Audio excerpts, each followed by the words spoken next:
Se você está insatisfeito com a performance dos seus investimentos, fica ligado nesse vídeo que eu vou te ajudar a entender um pouco mais como melhorar essa relação de risco e retorno da sua carteira. Meu nome é Alex Larara, eu sou estrategista de investimentos e há quase 20 anos eu ajudo investidores a montarem a alocação de investimentos, tanto aqui no Brasil quanto fora do Brasil. O principal benefício de você diversificar a sua carteira é obter um equilíbrio entre a relação de risco e retorno. E essa relação de risco e retorno, assim como eu falei em outro vídeo, tem a ver com as classes de investimento em que você investe. O que a gente chama de relação risco e retorno pode ser medido de diversas maneiras diferentes, mas aqui hoje eu vou abordar só uma delas, que é o retorno ajustado ao risco, para facilitar um pouquinho mais o nosso entendimento. Toda classe de investimento possui um retorno histórico ou uma expectativa de retorno e também possui um risco histórico. O risco geralmente ele é medido pela volatilidade. A volatilidade é o quanto o preço de um determinado ativo, de um determinado investimento, oscila em torno de uma média. Então,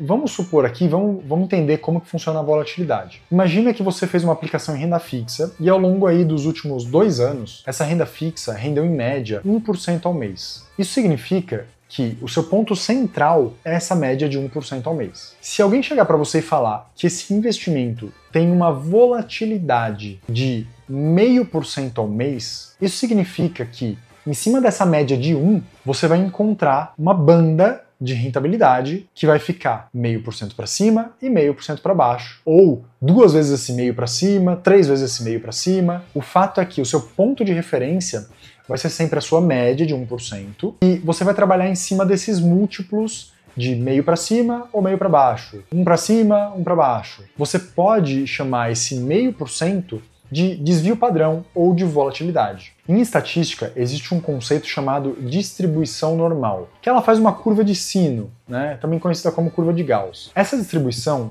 indica pra gente o seguinte, pegando esse mesmo exemplo, o seu 1% ali de rentabilidade é a sua média. Então, quando você sabe que o desvio padrão ou que a volatilidade é de 0,5%, você vai ter então nessa teoria que 68% das vezes o retorno vai ser 0,5% acima da média ou 0,5% abaixo da média. Ou seja, 0,5% abaixo é 0,50, 0,5% acima é 1,50.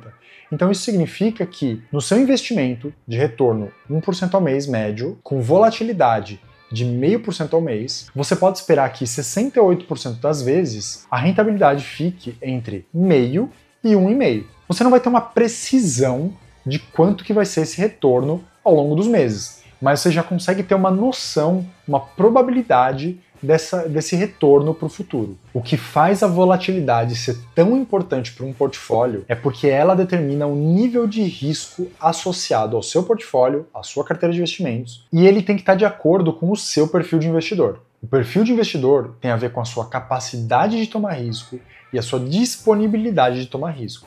Então, muitas vezes, você é aquela pessoa que gosta de tomar risco, mas não tem dinheiro. Ou seja, você tem disposição em tomar risco, mas não tem capacidade financeira para isso. Consequentemente, você tem que equilibrar um pouco mais o risco da sua carteira para que você não perca todo o pouco dinheiro que você tem. Agora, existem pessoas que têm muita capacidade de aplicar, muita capacidade de tomar risco, mas ela não tem disposição ao risco. Ou seja, ela tem aversão, ela tem aversão ao risco. Então essa pessoa acaba sendo enquadrada como uma pessoa mais conservadora. Por quê? Porque ela não quer arriscar. Mesmo que ela tenha muito dinheiro, ela não quer arriscar perder esse dinheiro. Na hora de montar uma carteira de investimento, você não vai observar simplesmente o risco dos investimentos, mas você tem que observar também a expectativa de retorno. E geralmente, para a gente ter uma noção da expectativa de retorno, você precisa olhar o histórico daquele investimento. Por mais que o retorno passado não garanta o retorno futuro, ainda assim, a expectativa de retorno está muito atrelada ao histórico, porque nesse histórico você conseguiu medir ali mais ou menos como que o risco impactou a rentabilidade daquela aplicação. Quando nós falamos de uma relação risco-retorno equilibrada, ou como eu disse, medindo o risco através do retorno ajustado ao risco, você vai começar a fazer algumas contas para ver se está equilibrada essa relação. Então, por exemplo, vamos supor que a gente pegue aí uma debenture pré-fixada cujo seu retorno foi de 14% ao ano nos últimos 2 anos. Se essa debenture pré-fixada entregou 14% ao ano nos últimos 2 anos e a sua volatilidade, ou seja, o seu risco, era de 2%, isso significa que o retorno ajustado ao risco dessa debenture foi de 7%. Por que 7% é o retorno ajustado dessa debenture? Porque você vai fazer a divisão entre o retorno anualizado pelo risco anualizado. Então, se o retorno foi de 14 e o risco era de 2, significa que para cada 1% de risco, você está obtendo 7% de retorno de volta. Esse é um retorno bem expressivo. É claro que isso é só um exemplo. Agora, deixa anotado aí qual é esse retorno ajustado ao risco que eu falei.